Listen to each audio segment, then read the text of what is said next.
Yeneng tawang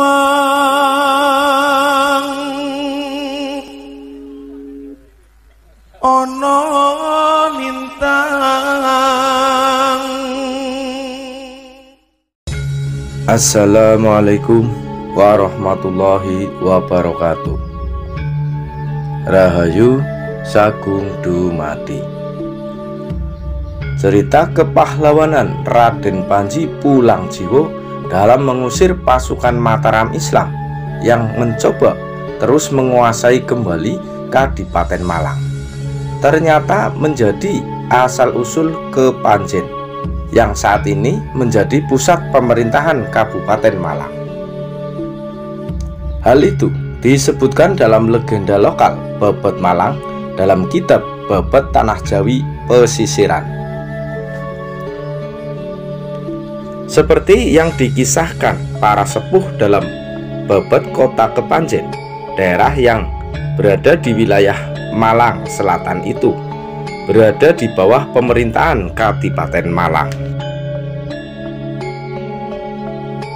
Waktu itu daerah Malang masih menjadi satu, belum terbagi menjadi kota dan kabupaten, dan berada dalam kekuasaan Kesultanan Mataram Islam.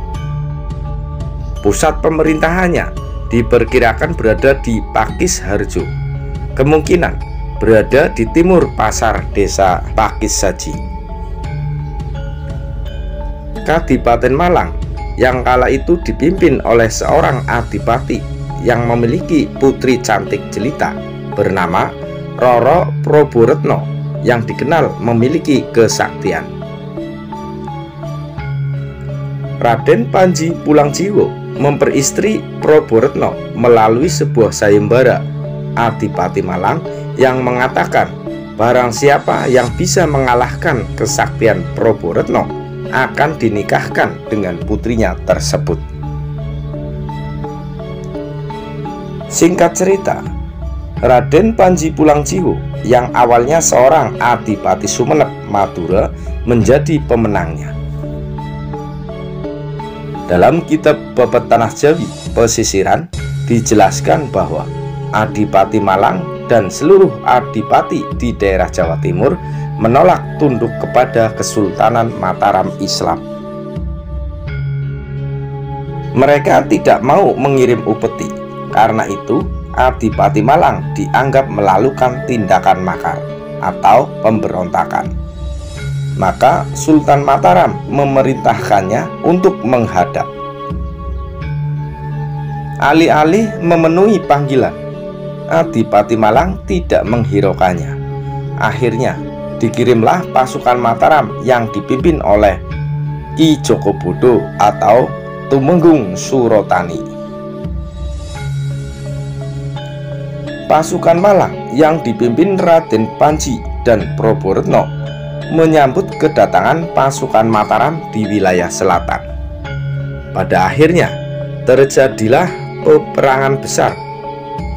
Perang tanding antara Proboretno dengan Tumenggung Surontani atau Jogobodo tak terelakkan.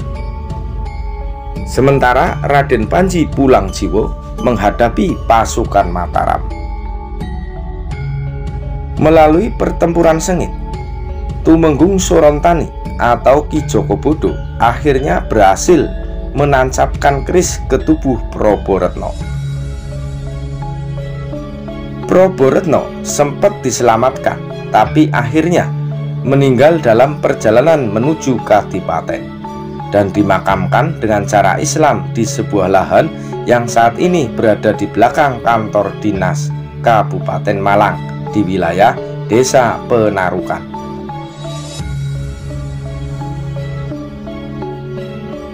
Betapa marahnya Raden Panji ketika mengetahui istri tercintanya meninggal setelah dibunuh pemimpin pasukan Mataram. Tanpa pikir panjang, maka dikejarlah pasukan musuh dengan menunggang kuda Sosrobahu miliknya. Kala itu, banyak pasukan Mataram yang terbunuh dan sisanya mencoba bersembunyi di daerah hutan rimba yang kini bernama Desa Ngebruk yang kemudian hari mendirikan dusun bernama Mataraman. Keberadaan sisa pasukan Mataram yang bersembunyi akhirnya bisa diketahui Raden Panji melalui telik sandinya. Maka perang tanding antara Raden Panji melawan Temenggung Surontani pun terjadi, karena kesaktian kerisnya yang sudah hilang akibat dipakai menusuk seorang perempuan, yaitu Dyah Prabaretna. Maka dengan mudah Jogobodo atau Ki Temenggung Surontani mampu dikalahkan oleh Raden Panji. Mengetahui kekalahan pasukannya akibat kesaktian Raden Panji, maka Sultan Mataram mengirim pasukan dengan jumlah yang sangat besar. Pasukan ini tidak langsung menyerbu Kadipaten Malang, melainkan menuju ke suatu tempat untuk mengatur strategi dalam menghadapi kesaktian Raden Panji. Sementara itu, sepeninggal Prabaretna, Raden Panji mendapat guncangan jiwa yang sangat berat karena merasa berdosa tidak sanggup melindungi istrinya yang seharusnya ditinggal di Kadipaten, bukan ikut berperang melawan Mataram. Setelah berpikir keras, akhirnya perwira-perwira pasukan Mataram menemukan strategi jitu untuk melumpuhkan Raden Panji. Mereka membuat panggung yang di atasnya terdapat seorang putri Mataram yang wajahnya memang mirip dengan Putri Prabaretna. Di depan tangga untuk naik ke panggung diberi jebakan sumur yang sangat dalam. Pada suatu ketika diundanglah Raden Panji untuk bertemu si Putri Prabaretna palsu. Dengan diiringi tembang Asmarandono, Raden Panji yang merasa kegalauannya sedikit terobati dengan hadirnya Prabaretna palsu, maka mendekatlah ia ke panggung. Saat hendak naik ke tangga, Raden Panji terkejut dan langsung terperosok ke dalam lubang sumur yang sangat dalam.